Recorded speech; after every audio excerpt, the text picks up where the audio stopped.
5 साल काम और जिंदगी भर आराम। ये सुनने में कितना सही लगता है ना कि काश ऐसा हो सकता कि हमें सिर्फ अगले 5 या 10 साल काम करना पड़ेगा और उसके बाद बस जिंदगी भर आराम ही आराम। ना तो रोज सुबह जल्दी उठकर जाने की टेंशन होगी और ना ही बॉस की चिक चिक सुनने की। आई एम श्योर हर कोई अपनी लाइफ में ये एक बार तो जरूर सोचता ही है, बट लाइफ में कुछ ऐसी गलतियां करता चला जाता है जिस वजह से ये ख्वाब ही रह जाता है और वो वापस से उसी नौकरी में लग जाता है जहाँ उसे जाना पसंद तक नहीं है। और जो सबसे बड़ी गलती करता है जिसके कारण वह इस सपने को सच नहीं कर पाता, वह है पावर ऑफ कंपाउंडिंग के अगेंस्ट चले जाना। आई एम श्योर इससे पहले आपने पावर ऑफ कंपाउंडिंग के ऊपर काफी सारे वीडियोस देखे होंगे, उनसे काफी कुछ सीखा भी होगा, बट ये वीडियो आपके लिए सबसे इंपॉर्टेंट होने वाला है क्योंकि आज मैं आपको एक ऐसे रूल के बारे में बताने वाला हूँ जिसे फॉलो करने के बाद आप असली पावर ऑफ कंपाउंडिंग का मैजिक देख पाएंगे। एंड बिलीव मी, अगर आपने इस रूल को अगले 5 सालों तक तो नहीं बट अगले 8 सालों के लिए फॉलो कर लिया तो आपकी लाइफ को चेंज होने से कोई नहीं रोक पाएगा। इसलिए इस वीडियो को एंड तक जरूर देखिएगा क्योंकि इस वीडियो के बाद आई एम श्योर आपकी लाइफ में एक बहुत बड़ा चेंज होने वाला है। बट उससे पहले मिल लेते हैं राज से। राज अभी मुंबई में शिफ्ट हुआ है।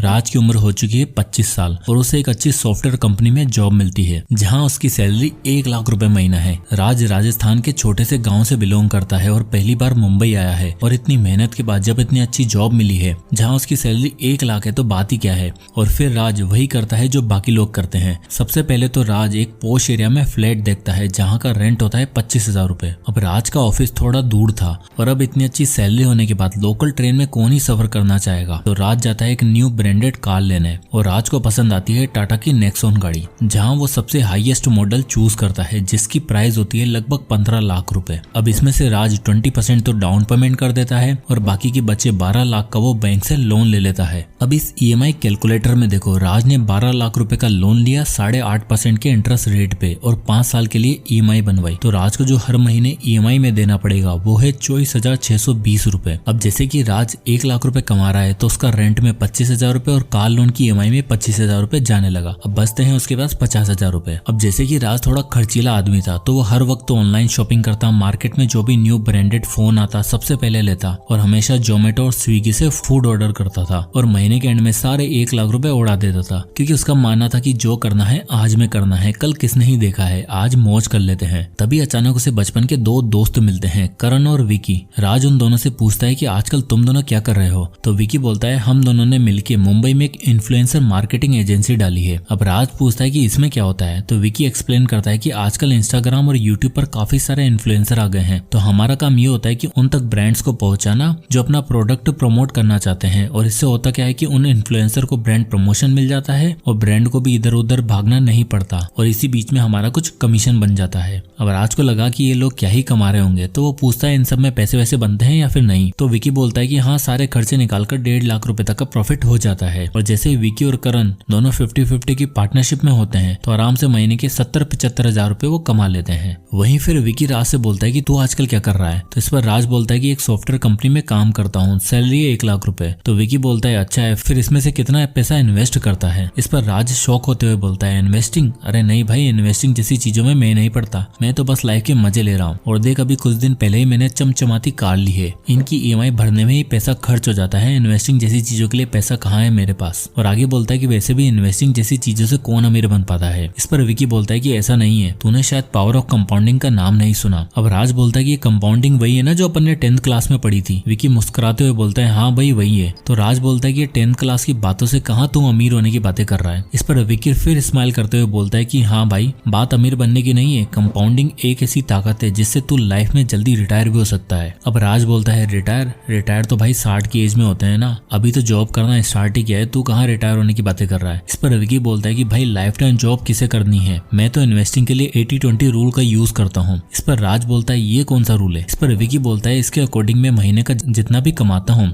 उसका 80% मैं अपने खर्चों के लिए रखता हूँ, जिसमें खाना पीना, लाइट पानी का बिल, शॉपिंग, इन सब पे मैं 80% तक खर्च कर देता हूँ। जैसे कि मैं महीने का 70,000 रुपए कमाता हूँ तो 70,000 रुपए का 80% हुआ 56,000 रुपए, इसे मैं अपने खर्चों के लिए रख देता हूँ और बाकी का 14,000 रुपए में हर महीने इंडेक्स फंड में इन्वेस्ट कर देता हूँ और सालों बाद देखना ये अमाउंट कितना बड़ा हो जाएगा। राज को अभी भी कुछ समझ नहीं आ रहा होता तो वो करण को बोलता है कि भाई तू भी इन्वेस्ट करता है क्या। इस पर करण बोलता है कि हाँ भाई, मैं तो 3 साल पहले से इन्वेस्ट कर रहा था, बट इसके लिए मैं 843 कंपाउंडिंग का रूल यूज कर रहा हूँ, जहाँ मुझे केवल 8 साल तक पेशेंस रखना है, उसके बाद तो मेरा पैसा मुझे काम करके देगा। अब राज बोलता है कि भाई ये कौन सा रूल है। करण बोलता है कि भाई देख, मेरे ज्यादा खर्चे है नहीं, ना मेरे पास आलीशान कार है और ना ही महंगे फोन है, क्योंकि मैं उन चीजों पर खर्चा करता हूँ जहाँ मुझे जरूरत होती है, इसलिए मैं हमेशा 30,000 रुपए हर महीने इंडेक्स फंड में इन्वेस्ट करता हूँ। इस पर राज बोलता है कि 30,000 ही क्यों। करण बोलता है कि ये 30,000 आने वाले टाइम पर मेरे रिटायरमेंट का सहारा बनेंगे। अब राज को लगता है कि क्या ही फायदा इतना पैसा इन्वेस्ट करने का, अभी मौज करो, कुछ नहीं रखा इन सब में। और राज फिर वहीं से चला जाता है और अपनी मस्ती में जीना स्टार्ट कर देता है। वो मंडे टू फ्राइडे दिन रात काम करता है, मेहनत करता है, सुबह 7 बजे ऑफिस जाने के लिए निकलता है और रात को 8 बजे थक हार के घर आता है और नेटफ्लिक्स देखकर पिज्जा खाते हुए सो जाता है। और ऐसे करते करते 5 साल निकल जाते हैं। अब फिर राज करण और विकी को फोन करता है और बोलता है कि चलो मिलते हैं। तो अब 5 साल बाद वापस से तीनों मिलते हैं। तीनों की एज हो चुकी है 30 साल। इस चार्ट में देखिए, विकी ने 25 की एज में इन्वेस्टिंग स्टार्ट की थी और वो हर महीने अपनी इनकम का 20% इन्वेस्ट कर रहा है। तो हर महीने वो 14,000 रुपए इन्वेस्ट कर रहा होता है, जहाँ उसे 12% का रिटर्न मिल रहा होता है। तो 5 साल इन्वेस्ट करने के बाद 30 की एज में उसके पास हो जाएंगे 11,54,000 रुपए। वहीं करण की इन्वेस्टमेंट को देखिए, करण ने 22 की एज में इन्वेस्टिंग स्टार्ट कर दी थी और जैसे कि वो हर महीने 30,000 रुपए इन्वेस्ट कर रहा है, जहाँ उसे 12% का रिटर्न मिल रहा है और 8 साल तक इन्वेस्ट करने के बाद 30 की एज में उसके पास हो जाएंगे 48,45,000 रुपए। अब ये देख के राज हैरान हो जाता है कि यार मेरे पास तो इतने सालों में 1 रुपया सेव नहीं हो पाया और करण के पास लगभग 50 लाख रुपए इकट्ठे हो गए हैं। राज करण से बोलता है, भाई वो 843 रूल क्या था जिसके बारे में तू बता रहा था। करण बोलता है, भाई थोड़े टाइम और रुक जा, पता चल जाएगा। राज भी इन्वेस्ट करना चाहता था, बट अब उसने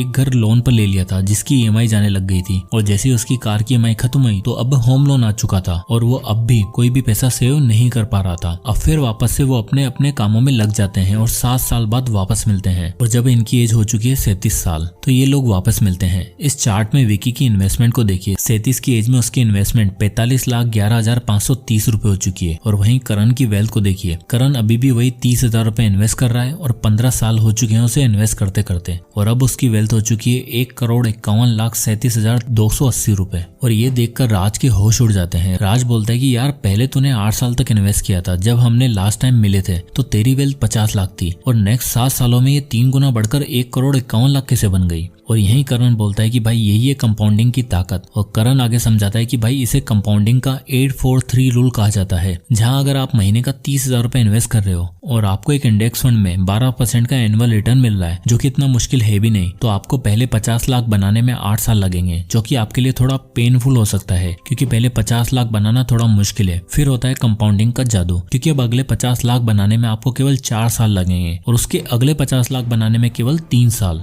अब इस चार्ट से आप क्लियरली समझ सकते हैं। करण की इन्वेस्टमेंट को इस चार्ट में देखिए, जहां वो हर साल 30,000 रुपए इन्वेस्ट कर रहा है 12% के रिटर्न के साथ और उसने 22 की एज में इन्वेस्टिंग स्टार्ट कर दी थी। तो आप देख सकते हैं कि पहले 8 सालों में यानी कि 30 की एज में 48 लाख उसकी वेल्थ बनेगी। अगले 4 सालों बाद यानी कि 34 की एज में उसकी वेल्थ दुगनी हो गई यानी कि 96 लाख रुपए और अगले 3 सालों में यानी 37 की एज में उसकी वेल्थ हो चुकी है 1,51,00,000 रुपए। फिर अगले 50 लाख तो केवल 2 सालों में ही यानी कि 39 की एज में ही बन गए। फिर तो आप देख सकते हैं कि हर एक साल में उसकी वेल्थ में 50 लाख का इजाफा होने लग गया। तो जैसे 43 की एज में उसकी वेल्थ हुई 3,40,00,000 रुपए, 44 की एज में 3,90,00,000 रुपए और 45 की एज में 4,40,00,000 रुपए, यानी कि अब एक साल में उसके 50 लाख रुपए बनने लग गए हैं। और अगर आप इन्फ्लेशन को भी एडजस्ट करके देखोगे तो इस SIP कैलकुलेटर में देखो, करण ने 22 की एज में 30,000 रुपए महीना इन्वेस्टमेंट स्टार्ट की और उसने 23 सालों के लिए इन्वेस्ट किया, यानी कि 45 की एज में अगर हम इन्फ्लेशन को भी एडजस्ट कर देते हैं तो इसकी वेल्थ बनेगी 1,78,56,381 रुपए, यानी इन्फ्लेशन एडजस्ट करने के बाद भी लगभग 1,80,00,000 रुपए। अब करण अपना इन्वेस्टमेंट 5 सालों के लिए अगर और बढ़ा देता है यानी कि 50 की एज तक कंटिन्यू करता है तो अब करण की इन्वेस्टमेंट को देखो, इस कैलकुलेटर में देखो, करण 28 साल तक इन्वेस्ट करता है तो 50 की एज में उसकी वेल्थ लगभग 8,30,00,000 रुपए बन चुकी होगी। और यही होता है कंपाउंडिंग का 843 रूल, जहां आपको पहले 8 सालों तक पेशेंस रखना पड़ता है, उसके बाद तो आपका पैसा कंपाउंडिंग की मदद से जल्दी जल्दी ग्रो होने लगता है और इसे ही स्नोबॉल इफेक्ट कहा जाता है। एग्जाम्पल के लिए दुनिया के लेजेंडरी इन्वेस्टर वॉरेन बफेट ने 11 की एज में इन्वेस्टिंग स्टार्ट कर दी थी और 60 की एज में उनकी वेल्थ हो चुकी थी $10 बिलियन और जब वो लेट 70s में थे तो उनकी वेल्थ हो चुकी थी $50 बिलियन और अब 93 की एज में उनकी वेल्थ हो चुकी है $120 बिलियन और कंपाउंडिंग इसी तरह काम करती है। तो अगर आप आज से 30,000 की SIP करते हो इंडेक्स फंड में तो अगले 8 सालों में आपके पास 50 लाख रुपए होंगे। अब आपके आपकी इनकम इतनी नहीं है तो पहले कैसे भी करके आप अपनी इनकम को बढ़ाने पर ध्यान दो ताकि आप ज्यादा पैसा इन्वेस्ट कर पाओगे। और अगर आपकी इनकम ठीक ठाक है और आप अपनी इनकम का 50 से 60% तक सेव कर लेते हो तो आप ज्यादा से ज्यादा इन्वेस्ट कर पाओगे। जैसे करण ने अपनी इनकम को अच्छे से सेव किया और इन्वेस्ट किया, हालांकि उसकी इनकम बाद में और भी बढ़ गई होगी और वो अपने इन्वेस्टमेंट अमाउंट को और भी बढ़ा सकता था तो वो और भी जल्दी फाइनेंशियली फ्री हो जाता। बट वहीं पर राज अपने शौक पूरे करने में लगा रहा और 50 की एज में भी वो बस जॉब ही करता रहेगा। वहीं करण आराम से चाहे तो रिटायर भी हो सकता है। तो अगर आप छोटे से अमाउंट से भी स्टार्ट करते हो तो लॉन्ग टर्म में हमेशा आपको फायदा ही मिलेगा। बट आप चाहो कि अगले 3-4 सालों में अगर आप करोड़पति बन जाओगे तो ये पॉसिबल नहीं है। आपको टाइम और पेशेंस रखना पड़ेगा। इसलिए स्टार्ट में अपनी इनकम को बढ़ाओ और जब आपकी इनकम अच्छी हो जाए तो सेविंग पर ध्यान दो और उन्हें इन्वेस्ट करो। और जब आप एक ठीक ठाक अमाउंट इन्वेस्ट करने लग जाओगे तब कंपाउंडिंग आपको पेड़ लगा के देगी, जिसका फल आप आराम से पूरी लाइफ